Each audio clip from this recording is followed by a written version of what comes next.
आप देख रहे हैं सिटी न्यूज मुजफ्फरपुर। मैं हेमा आप सभी का स्वागत करती हूं। आइए बढ़ते हैं आज के मुख्य खबरों की ओर। हेडलाइंस के प्रायोजक हैं विकास कलेक्शन शोरूम। एलटीएफ और मिठनपुरा थाना की पुलिस ने पानी टंकी चौक से पकड़ा एक ट्रक शराब, चालक के साथ 3 लोगों को भी किया गिरफ्तार। सदर थाना क्षेत्र के डुमरी गांव में एक व्यक्ति ने अपने ही घर फंदे से लटक कर की आत्महत्या। और आरडीएस कॉलेज मतगणना केंद्र पर पुलिस प्रशासन ने की चाक चौबंद व्यवस्था। तो ये थी आज की मुख्य खबरें और अब खबरें विस्तार से। एएलटीएफ और मिठनपुरा थाना की पुलिस ने संयुक्त रूप से पानी टंकी चौक के समीप छापेमारी कर एक ट्रक से शराब के साथ 3 लोगों को गिरफ्तार किया। जिले के मिठनपुरा थाना क्षेत्र स्थित क्लब रोड से एक ट्रक विदेशी शराब बरामद किया गया है। ट्रक में भूसा के भीतर रखकर त्रिपाल से ढका गया था ताकि किसी को भनक नहीं लग सके। हालांकि मिठनपुरा थाना और एएलटीएफ की टीम ने शराब से लदे ट्रक को जब्त कर लिया है। वहीं टीम ने मौके से चालक समेत 3 लोगों को गिरफ्तार किया है, जिससे पूछताछ की जा रही है। वहीं उनके मोबाइल की भी जांच की जा रही है। जानकारी के अनुसार ट्रक से लगभग 409 कार्टन विदेशी शराब बरामद हुई है, जिसमें तकरीबन 3500 लीटर शराब बताया गया है। फिलहाल बरामद शराब किस सिंडिकेट की है यह पता लगाने में पुलिस जुटी हुई है। दरअसल एएलटीएफ की टीम को गुप्त सूचना मिली थी कि क्लब रोड से एक ट्रक शराब मुछड़ी की ओर जा रही है। उक्त सूचना के आधार पर एएलटीएफ व पुलिस की कई टीम वहां पर पहुंची, जिसके बाद यह कार्रवाई की गई है। पुलिस का कहना है कि ट्रक का तिरपाल खुलने के बाद व मिलान के बाद ही पता चल पाएगा कि कितना शराब लदा है। इधर मामले में थानेदार श्रीकांत सिन्हा ने बताया कि एक ट्रक शराब पकड़ी गई है। शराब की गिनती की जा रही है। शराब माफियाओं की गिरफ्तारी को लेकर छापेमारी जारी है। मामला दर्ज कर आगे की कार्रवाई की जाएगी। मिले थे कि ट्रक पर दारू लोड करके कहीं दूसरे क्षेत्र में ले जाया जा रहा है। सूचना के आधार पर सूचना मिली थी। मद्य निषेध टीम है पटना की, उन्हीं के माध्यम से सूचना मिली थी कि दारू ट्रक पर दारू छिपा करके ये लोग कहीं खपत करने की नीयत से ले जाया जा रहा है मुसहरी के तरफ। तो हम लोग को सूचना मिला, उसी के आधार पर हम लोग टीम बना करके छापामारी किए।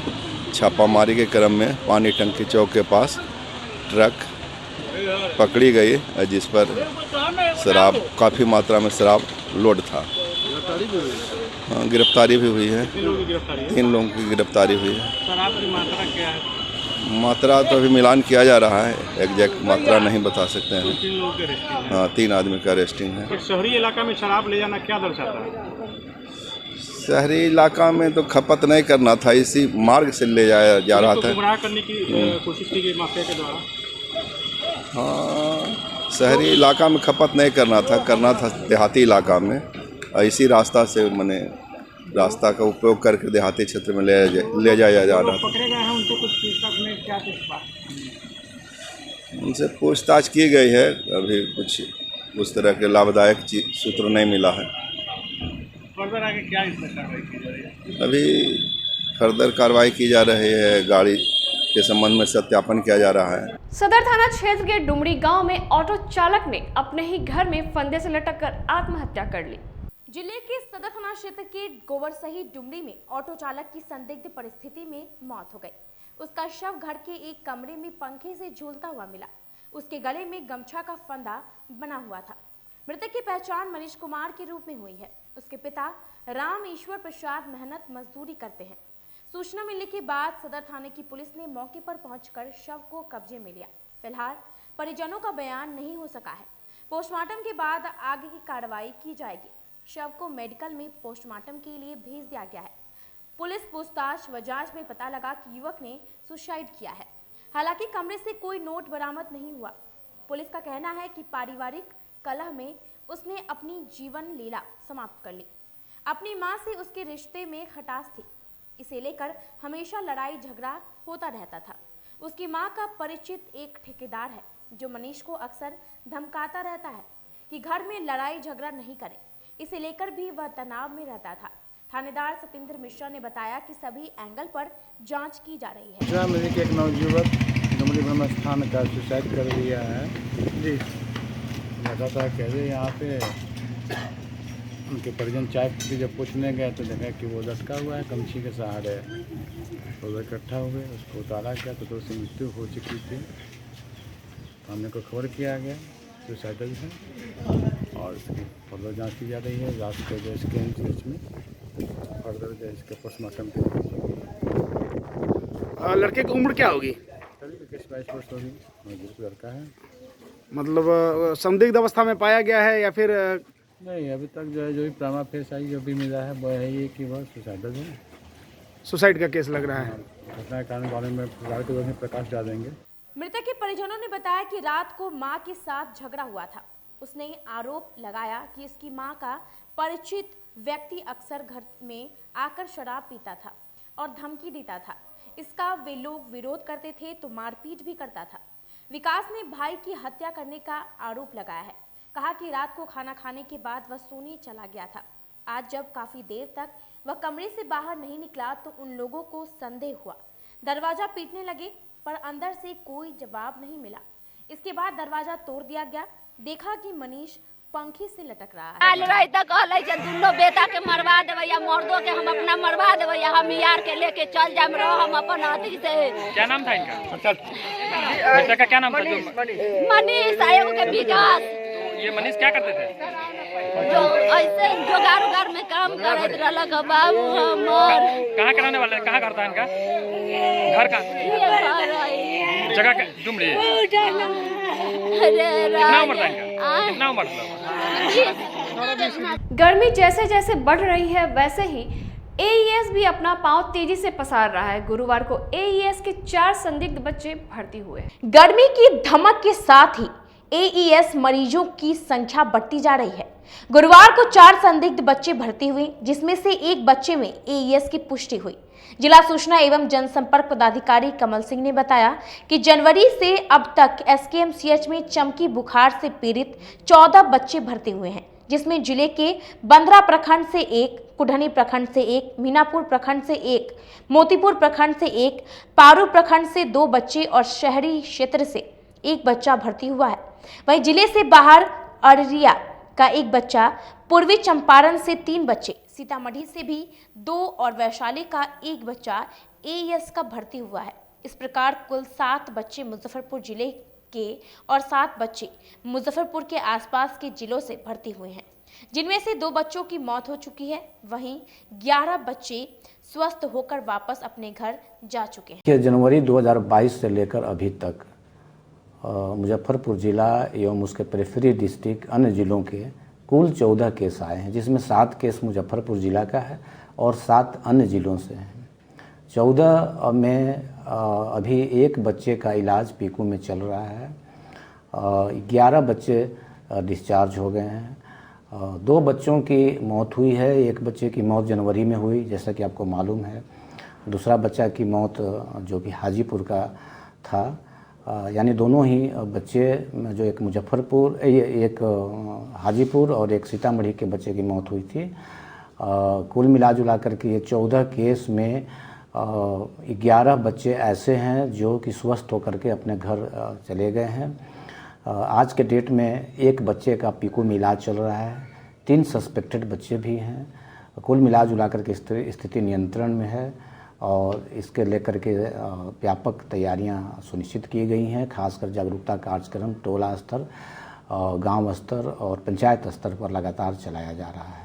मुजफ्फरपुर स्मार्ट सिटी का कार्य दुकानदारों के लिए अभिशाप साबित हो रहा है। भारी लगने के बीच मोती झील में भारी जल जमाव है। शहर में हो रहे स्मार्ट सिटी के कार्य से शहरवासियों का जीना मुहाल हो गया है। शहर का हृदय स्थली कहे जाने वाला मोती झील बाजार नाला में तब्दील हो गया है।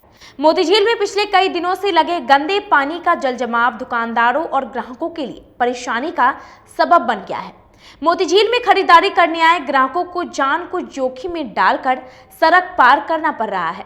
आए दिन जल जमाव से ग्राहकों को कोई न कोई छोटी मोटी घटना का सामना करना ही पड़ता है। कभी कोई निर्माणाधीन नाले में गिर जाता है तो कभी कोई सड़क पर गिर जाता है। वहीं नाला निर्माण और जल जमाव के कारण दुकानदारों की बिक्री पर खास असर पड़ा है। ग्राहकों ने बाजार में आना छोड़ दिया है। नगर निगम के द्वारा स्मार्ट सिटी के नाम पर शहर की सभी सड़कें और नाले को खोद कर छोड़ दिया गया है। इसी के तहत मोतीझील में भी सड़क और नाले को खोद कर छोड़ दिया गया है, जबकि मोतीझील मुजफ्फरपुर का मुख्य बाजार है और यहाँ से प्रतिदिन करोड़ों रुपए के व्यापार होते हैं। मरम्मत के नाम पर सड़क और नाले को खुला छोड़ने की वजह से पूरा मोतीझील जलमग्न हो गया है। इससे स्थानीय दुकानदारों में काफी आक्रोश है और उन्होंने प्रशासन पर आरोप लगाया कि जानबूझकर बाजार को खत्म करने के लिए प्रशासन की तरफ से यह कदम उठाया गया है और सड़क और नाले को खोदकर खुला छोड़ दिया गया है, जिस वजह से सड़क पर जलजमाव हो गया है। जलजमाव के कारण बाजार में खरीदार नहीं आते हैं। कोई खरीदार आता भी है तो अपनी जान हथेली पर लेकर आता है, पता नहीं वह कब कहां नाले में गिर जाए। बहुत खराब हालत है रोडों का बनवाने के लिए इसको। पूरी सड़क हाँ पूरे सड़क की है ये। हाँ अभी तो बारिश नहीं है लेकिन जल जमाव है। हाँ कितनी परेशानी हो रही है? बहुत ज़्यादा प्रॉब्लम है ट्रैवलिंग। सारा प्रोसेस चल रहा है। कितनी परेशानी हो रही है जल जमाव को लेकर आने जाने में? अब परेशानी आज नहीं तो कल तो करना ही होगा, जब तक सही नहीं हो जाता। जब तक निकलते हैं मोतीझील आते हैं तो कैसा लगता है? बहुत बुरा फील होता है। क्या लग रहा है जल जमाव इतना दिन है? पहले भी ट्रक जल जमाव के कारण जाना जाता रहा है, अभी की स्थिति क्या है? राज में कन्हा राजा आप लोग सुने हुईएगा कहानी, जो अंधा राज में और कन्हा राजा, तो यहाँ कौन सुनेगा? डीएम साहब को कोई मतलब नहीं है। डीएम साहब जो शहर के जो जनता जो है जो भोग रही है, न उससे यहाँ के शासन को मतलब है और न उससे प्रशासन को मतलब है। पूरे शहर को गड्ढा गड्ढा खोद के तोड़ दिया गया है। यदि किसी सड़क में कोई राहगीर, कोई स्कूली बच्चा यदि गिरता है और डूब के मरता है तो स्वाभाविक रूप से ये मनुष्य का प्रक्रिया है। ये स्वाभाविक रूप से ये मनुष्य का प्रक्रिया है। तो उसमें आदमी जब गिरेगा तो अचानक जनता विद्रोह करेगी और जनता जब विद्रोह करेगी तो क्या होगा? पुलिस जाके लाठी भांजिएगा, उसको पकड़ के आप हाजत में बंद कीजिएगा और उसके ऊपर आप FIR कीजिएगा। ये मतलब कि कोई भी सड़क सुरक्षित नहीं है, सब सड़कों पर अरे सड़क क्या सुरक्षित रहेगा? जो ठेकेदार जो ठेकेदारी लिए हुए है उसके पास जो ज़्यादा शक्ति का जो मशीन होता है, पानी निकालने वाला पंप मशीन होता है, उसके पास कुछ नहीं है। ये तो लगता है कि टावर पर के जौन मजदूर को ला करके आई लोग गड्ढा खंडवा के छोड़ दिए हुए हैं। सारा व्यापार मुजफ्फरपुर का चौपट हो गया हुआ है। सारा व्यापारी बाप बाप कर रहा है। ऐसा नहीं हो कि जनता विद्रोह कर दे। मुजफ्फरपुर में आपको याद होगा कि जनता कर्फ्यू जब लगा था तो पुलिस और प्रशासन घर में लोग छिप गए थे और जनता रोड पर दिखाई दिया था।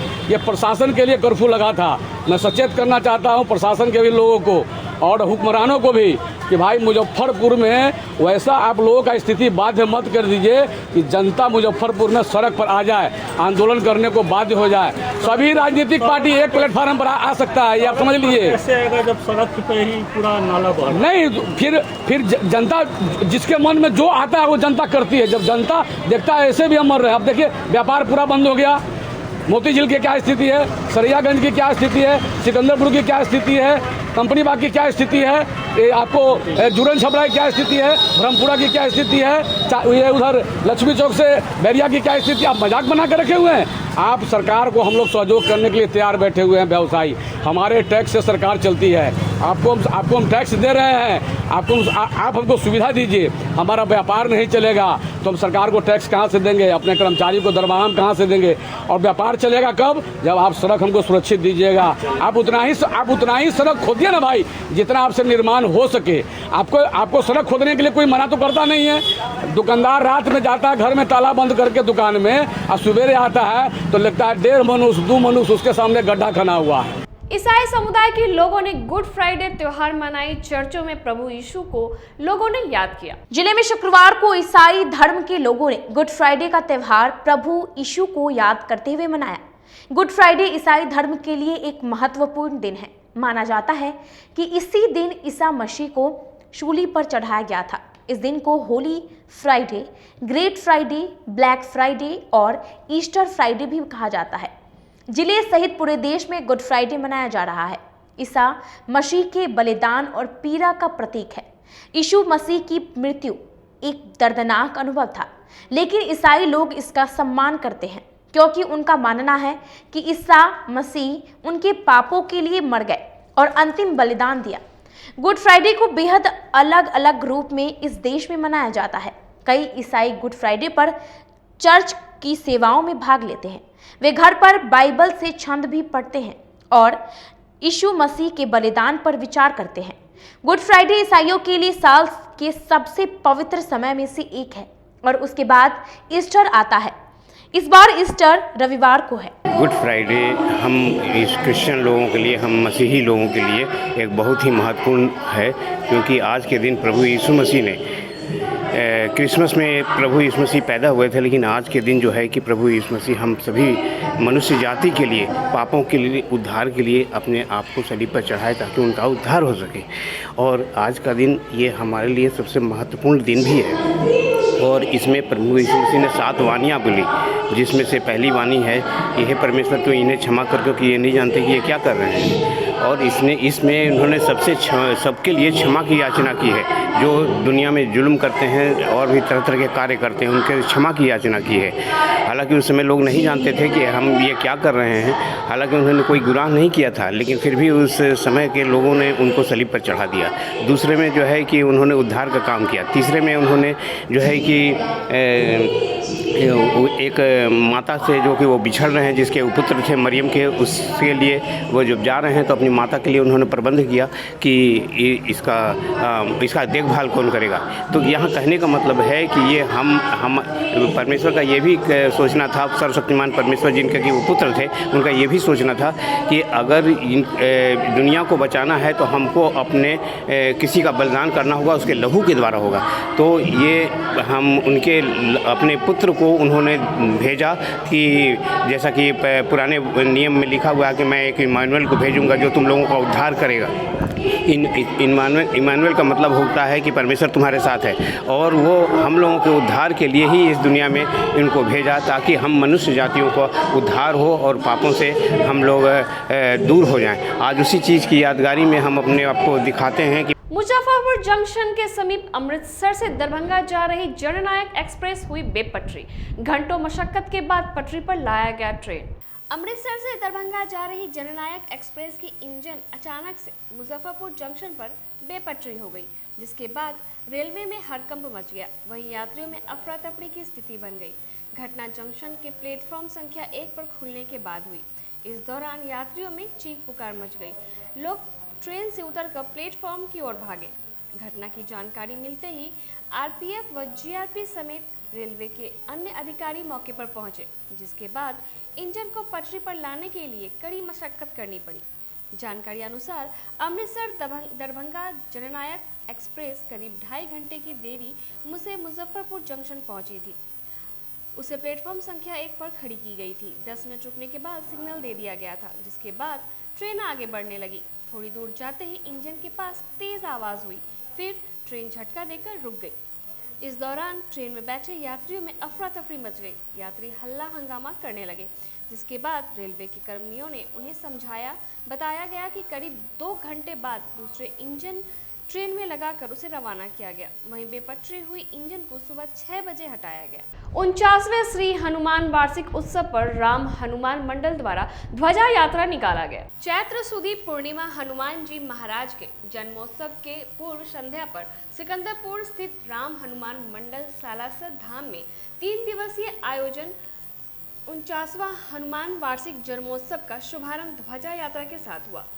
सुबह ध्वजा पूजन के बाद मंदिर प्रांगण से 201 ध्वजा श्रद्धालुओं द्वारा उठाए गए। ध्वजा यात्रा से आरंभ होकर गोला बांध रोड, दुर्गा स्थान, काली कोठी, जुम्मा मस्जिद, पुरानी बाजार, सोनार पट्टी, गरीब स्थान होते हुए वापस मंदिर प्रांगण पर समाप्त हुई। ध्वजा यात्रा में भगवान गणेश, शंकर, राधा कृष्ण, राम दरबार की झांकी भी चल रही थी। वहीं बाल हनुमान का रूप लिए मारुति रथ पर सवार थे, जो खूब मन मोह रहे थे। ध्वजा यात्रा के रास्ते कई जगहों पर फूलों की वर्षा कर भव्य स्वागत किया गया। ध्वजा यात्रा में भजनों के ताल पर भक्तजन खूब झूम रहे थे। इस ध्वजा यात्रा में भरत अग्रवाल, पंकज पटवारी, सुधीर हंसिया, प्रकाश अग्रवाल, आशीष सराफ, अविनाश सराफ, राजेश बंका, संजय अग्रवाल आदि सदस्य लोग उपस्थित रहे।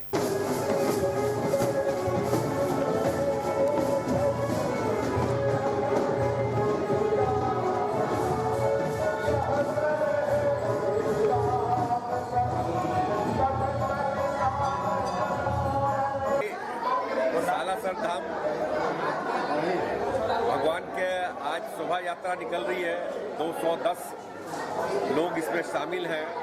ये मुजफ्फरपुर के विभिन्न सड़कों से, मोहल्लों से होती हुई पुनः अपने मंडल में लौटेगी और हम लोग का कार्यक्रम 15 आज कल परसों का है। आज हम लोग का उद्घाटन सत्र भी है, कल भजन कीर्तन का है और परसों महाप्रसाद का इंतजाम किया गया है। ये कैमा महोत्सव है? ये 49वां महोत्सव है और हम लोग बहुत धूमधाम से बनाएंगे। आने वाले अगले साल ये 50वां रहेगा, जिसकी तैयारी हम लोग अभी से कर रहे हैं।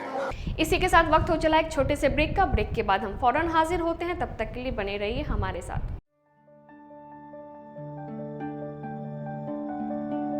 हर इंसान की ख्वाहिश होती है एक सुंदर सा घर हो, वह भी अपना। इन सपनों को पूरा करने के लिए मुजफ्फरपुर में आ गया है Devanshi builder and developers OPC private limited. यह कंपनी आपको ऐसा टाउनशिप प्रोवाइड कर रही है जो कि सारी सुविधाओं से सुसज्जित होंगी। Gated society, park, worship place, covered drainage, electricity और ब्लैक कारपेट रोड की सुविधा भी दी जा रही है। तो अपने घर के सपनों को पूरा करने के लिए हमसे जरूर संपर्क करें।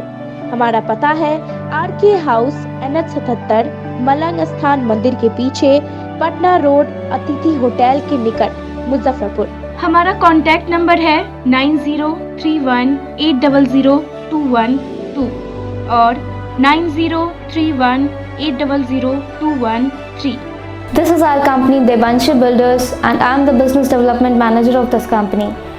हमारी कंपनी नोएडा की बेस्ड कंपनी है जो कि यहाँ पे मुजफ्फरपुर लोकेशन में first mega township project run कर रही है, जिसमें कि आपको डिफरेंट फैसिलिटीज़ प्रोवाइड की जा रही है।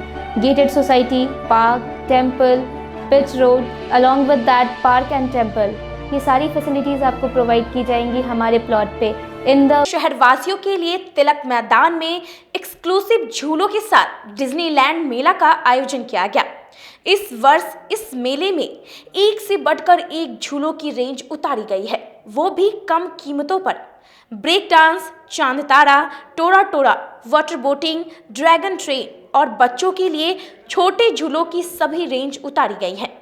इस मेले में इसके अलावा लुधियाना, राजस्थान, कश्मीर के परिधानों के अलावे हैंड क्राफ्टिंग के स्टॉल लगाए गए हैं, वो भी सस्ती दरों पर। एक बार हमारे यहाँ अवश्य पधारे तिलक मैदान डिज्नीलैंड मेले में। कहते हैं कि मंजिल उन्हीं को मिलती है जिनके सपनों में जान होती है। पंखों से कुछ नहीं होता, हौसलों से उड़ान होती है। तो अगर आप में भी है जज्बा कुछ कर दिखाने का, अगर आपके अंदर भी है एक जीनियस, अगर आप भी छूना चाहते हैं आसमान की ऊंचाइयों को, क्रैक करना चाहते हैं IIT JEE, AIIMS, NEET, NTSC, KVPY या फिर ओलंपियाड, तो आपके हौसलों को उड़ान देने के लिए है जीनियस क्लासेस। जी हाँ, सही सुना आपने, Genius Classes for IIT JEE, AIIMS, NEET, NTSC, KVPY, olympiad for 8th, 9th, 10th, 11th, 12th and target. अपने बेहतरीन सक्सेस रिकॉर्ड के साथ सफलता की नई ऊंचाइयां गढ़ रहा है जीनियस क्लासेस। तो my dear students, 8th, 9th, 10th, 11th, 12th and target के लिए नए बैचेस शुरू होने वाले हैं जीनियस क्लासेस में, जहां है separate hostel for boys and girls. जल्दी से पता नोट करें, Genius Classes, study centre, Pankaj market, Saraiyaganj, Muzaffarpur. अधिक जानकारी के लिए कॉल करें 7635091378 या फिर 7635091387 या फिर आप कॉल कर सकते हैं 7635091396 या 9006911690 पर या फिर 9128482268। Genius Classes. For more information, visit our website www.geniusclasses.in or email us on info@geniusclasses.in. Registrations are open and new batches are starting soon. Rush to Genius Classes, Study Center Pankaj Market, Saraiyaganj, Muzaffarpur. अपने सपनों की आशिया को दे एक नई पहचान माँ Bhavani decor private limited के साथ, जो है ऑथराइज्ड डिस्ट्रीब्यूटर ऑफ कजारिया। देश की मिट्टी से बनी टाइल से देश को बनाते हैं। और जहां मिलती है सभी प्रकार के Indian and imported granite, marble, sanitary एवं कोटा स्टोन का अनोखा एवं आकर्षक संग्रह। माँ भवानी डेकोर प्राइवेट लिमिटेड मतलब a complete floor solutions. New 0 mile Dadar road, Muzaffarpur. Call 9934753111। छोटी सरैयागंज में उत्तर बिहार का पहला मिल्क मैजिक एक्सक्लूसिव शोरूम खुल गया है। हमारे यहाँ घी, दही, बटर, पनीर, खोया और चीज मेयोनीज के साथ काला जामुन तथा रसमलाई मिलती है, वो भी बाजार से सस्ते कीमतों पर। साथ ही सभी विशेष छूट भी दी जाती है। इसके अलावा इस शोरूम में बीकाजी के सभी प्रोडक्ट भी रखे गए हैं, तो एक बार इस शोरूम में जरूर पधारें। मुजफ्फरपुर में पहला नॉर्थ बिहार का एक्सक्लूसिव शोरूम मिल्क मैजिक का शुभारंभ होने जा रहा है और यहाँ आपको मिल्क से संबंधित सारे प्रोडक्ट जो भी बाज़ार में हैं उनसे आपको कम रेटों पर यहाँ उपलब्ध है। और सालों भर यहाँ लगभग कंपनी के आउटलेट में कुछ न कुछ कंज्यूमर स्कीम चलता रहेगा और एक बार जरूर सेवा का मौका दें। और इसके साथ साथ बीकाजी का भी एक्सक्लूसिव पीछे शोरूम हम लोग किए हैं, जिसमें आपको एक्सक्लूसिव रेटों पर उपलब्ध रहेगा। आपका भरपूर प्यार और साथ मिलने के कारण ग्राहकों की सुविधा को देखते हुए नीलकमल का फैक्ट्री आउटलेट का दूसरा ब्रांच अखाड़ा घाट रोड KFC के सामने खुल गया है, जिसमें ग्राहकों को सभी प्रोडक्ट पर विशेष छूट दी जा रही है। वहीं नीलकमल का पहला branch Mithanpura Narayanpur road Vaishali management के सामने है, जो कि लगातार ग्राहकों की सेवा करता आ रहा है। उत्तर बिहार का पहला एक्सक्लूसिव शोरूम है, जहां ऑफिस फर्नीचर और होम फर्नीचर की सभी रेंज उपलब्ध है, तो एक बार सेवा करने का मौका जरूर दें। पहला ब्रांच मिठनपुरा नारायणपुर रोड और दूसरा ब्रांच अखाड़ा घाट रोड। हमारा मोबाइल नंबर है 9334900888 और 7004320580। नीलकमल का एक्सक्लूसिव शोरूम जो पहले से मिठनपुरा नारायणपुर रोड में अपोजिट वैशाली रूरल मैनेजमेंट में चला आ रहा है, वहाँ पे हमें आप लोगों का बहुत सारा प्यार मिला और इसीलिए हम लोगों ने अपना दूसरा ब्रांच सार्थक सेल्स एंड मार्केटिंग के जॉइंट वेंचर से अखाड़ा घाट रोड में KFC के सामने कृष्णा टॉकीज के बगल में सुविधा कॉम्प्लेक्स में हम लोगों ने खोला है, जो कि कंपनी का फैक्ट्री आउटलेट है, जहां नीलकमल के विस्तृत रेंज आपको 40% तक के डिस्काउंट पे मिलेंगे और मैट्रेस का भी एक विस्तृत रेंज है। और आप लोगों से निवेदन है कि एक बार आप पधारें। और इस दुकान की जो सबसे अच्छी विशेषता है कि उधार चालू है, तो HDFC और बजाज के माध्यम से आपको फिनांस की भी सुविधा है। आप अपने घरों को फिर से बहुत अच्छे से सजा सकते हैं। Career and glamour event management company के द्वारा आयोजित किया जा रहा है नॉर्थ बिहार का सबसे बड़ा पैजेंट शो, जिसकी शुरुआत मुजफ्फरपुर शहर से की जा रही है। इस शो में 4 साल से 14 साल के बच्चे प्रतिभागी होंगे, जिसका क्राउन लॉन्चिंग 27 मार्च को यूफोर्निया रेस्टोरेंट एंड कैफे भगवानपुर संचालक अभिषेक जी के यहाँ माननीय मेयर श्री राकेश कुमार पिंटू जी और माननीय नगर विधायक श्री विजेंद्र चौधरी जी के द्वारा किया गया है। ऑर्गेनाइजर रमन सिंह राठौड़ एवं मोहम्मद तौफीक अहमद ने बताया है कि इसका ऑडिशन 3 चरणों में किया जाएगा, जिसमें चुने हुए प्रतिभागियों को देश के विभिन्न राज्यों में उच्च स्तरीय कोरियोग्राफर, डिजाइनर, मॉडल, फोटोग्राफर एवं वीडियोग्राफर इस शो के लिए प्रशिक्षण देंगे, जिससे बच्चों के अंदर छुपी हुई प्रतिभा उजागर होगी, ताकि वो भविष्य में अन्य क्षेत्रों में अपना 100% प्रदान करेंगे। एवं हमारी कंपनी द्वारा फिजिकल डिसेबल्ड बच्चों को भी अपना प्रतिभा दिखाने का मौका देगी और जिनसे किसी भी प्रकार का कोई शुल्क नहीं लिया जाएगा, जिसका ग्रैंड फिनाले 29 मई को जवाहरलाल रोड में उपस्थित चैम्बर ऑफ कॉमर्स में आयोजित किया जाएगा। कृपया ऑडिशन एवं स्पॉन्सरशिप के लिए दिए गए नंबर पर संपर्क करें। हमारा नंबर है 7050302926 9308886333 8434610113 और 7903194675। ST International School. If you want to give your child a strong foundation, the school of your dream. Play to 10th based on CBSE curriculum. हमारे यहाँ अनुभवी एवं प्रशिक्षित शिक्षकों द्वारा बच्चों के देखभाल के साथ स्मार्ट क्लास द्वारा शिक्षण की सुविधा है। कक्षा 1 से 10 तक कंप्यूटर की मुफ्त शिक्षा के अलावे छात्र एवं छात्राओं के संगीत तथा नृत्य की शिक्षा की भी व्यवस्था है। पूरा स्कूल सीसीटीवी कैमरे से लैस है। स्कूल में बच्चों का नामांकन फ्री किया गया है। हमारे यहाँ अपने बच्चों के उज्जवल भविष्य के लिए जरूर पधारें। हमारा पता है बांध road, Shekhpur Akhara Ghat, Muzaffarpur. Our contact number is 8757652616 and 9955132616। हमारे स्कूल का कुछ मेन फीचर्स है, जैसे बच्चों की देखभाल करना। हमारे यहाँ पुस्तकालय वगैरह की पूरी अच्छी तरीके से व्यवस्था है। क्लासरूम सारा बना हुआ है। सीसीटीवी कैमरे से हमारा क्लासरूम डेकोरेटेड है। सिक्योरिटी के भी विजन से हमारा क्लासरूम बहुत प्रोटेक्टेड है। हमारे यहाँ जो भी शिक्षक शिक्षिकाएं आई हैं पढ़ाने के लिए, वो काफ़ी वेल एडुकेटेड हैं और वेल वर्स्ड भी हैं। हमारा विद्यालय भी चारों तरफ से बना हुआ है। हमारे यहाँ लैब बहुत अच्छे से बना हुआ है। कंप्यूटर की फ्री शिक्षा हम इस बार इसको दे रहे हैं। हमारे यहाँ नामांकन प्रारंभ है। फैशन की दुनिया में कदम से कदम मिलाकर चलना चाहते हैं, वो भी कम बजट में, तो एक बार जरूर जाएं मोतीझील पूजा बाजार स्थित विकास कलेक्शन शोरूम में। यहाँ रेमन, पार्क, यूएस पोलो, मुफ्ती शर्ट, ब्लैकबेरी के एक्सक्लूसिव रेंज उपलब्ध हैं। इसके अलावा सियाराम के कोट पैंट, ब्लेजर और शेरवानी भी उपलब्ध है।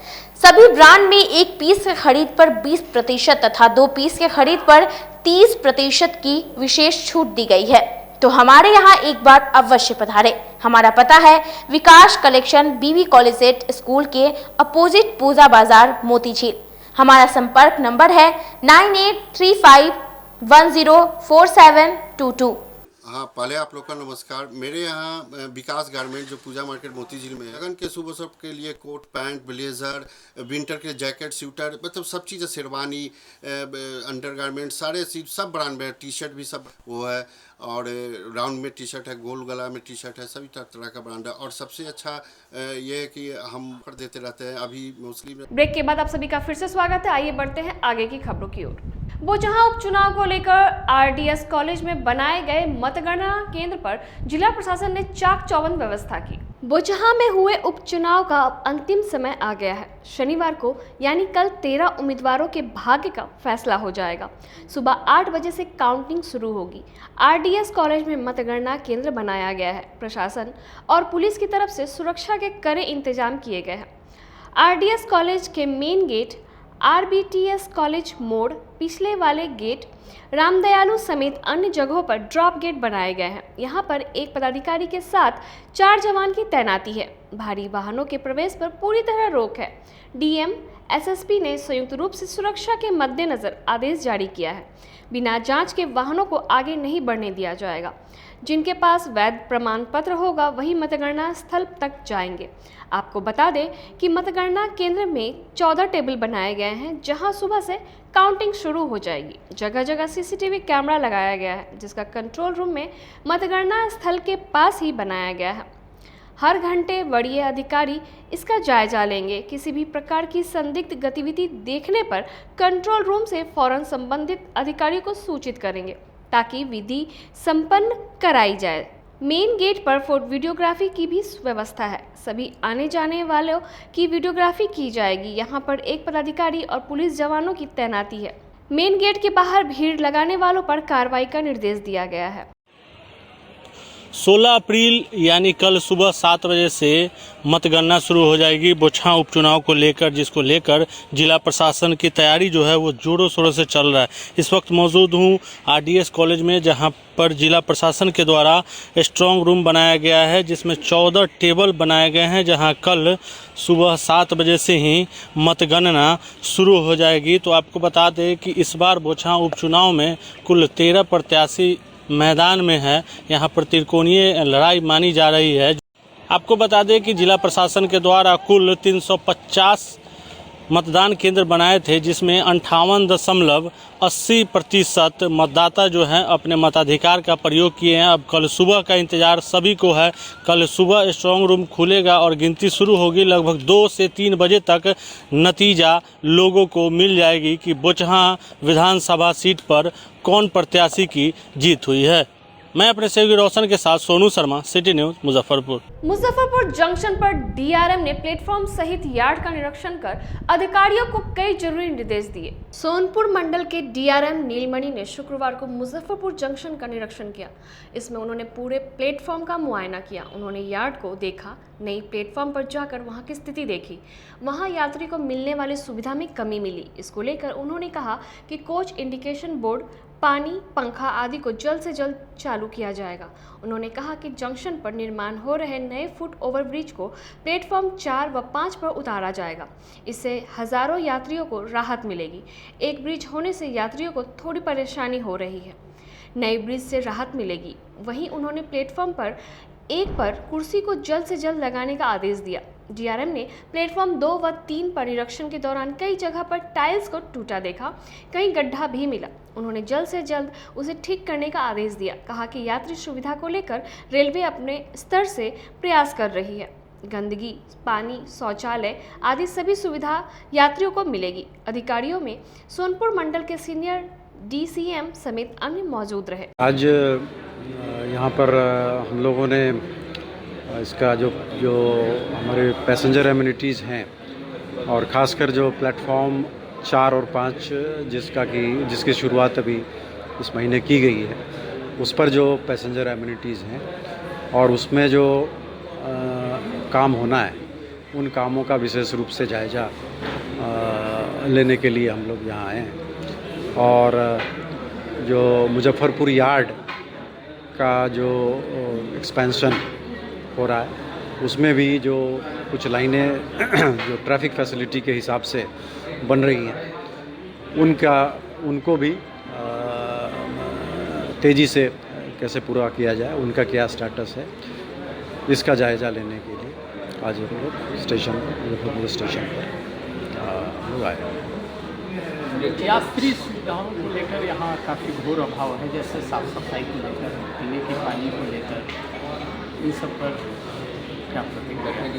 कुर्सियों पर जो है देखिए, साफ़ सफाई की व्यवस्था स्टेशन पर, साफ़ सफाई की व्यवस्था है, सिस्टम साफ़ सफाई का है और उसकी मॉनिटरिंग का भी सिस्टम है। मॉनिटरिंग हम लोग करते रहते हैं। साफ़ सफाई में कहीं कोई कंप्लेंट आने पर उस पर हम लोग कार्रवाई करते हैं और उसमें सुधार का प्रयास किया जाता है।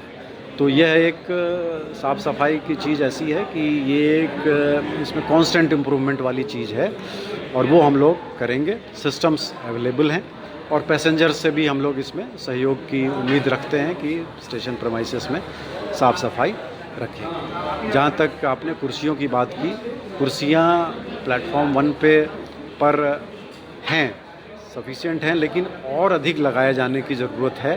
पेट्रोल और डीजल की कीमतें लगातार बढ़ती जा रही है। वहीं कंपनी द्वारा क्रेडिट नहीं दिए जाने पर जिले के 30% पेट्रोल पंप पर पिछले 4 दिनों से तेल नहीं है। रूस और यूक्रेन में छिड़ी लड़ाई के कारण जिले में पेट्रोल डीजल के दाम में लगातार वृद्धि से सिर्फ आम लोग ही परेशान नहीं हैं, बल्कि पेट्रोल पंप संचालक भी परेशान हैं।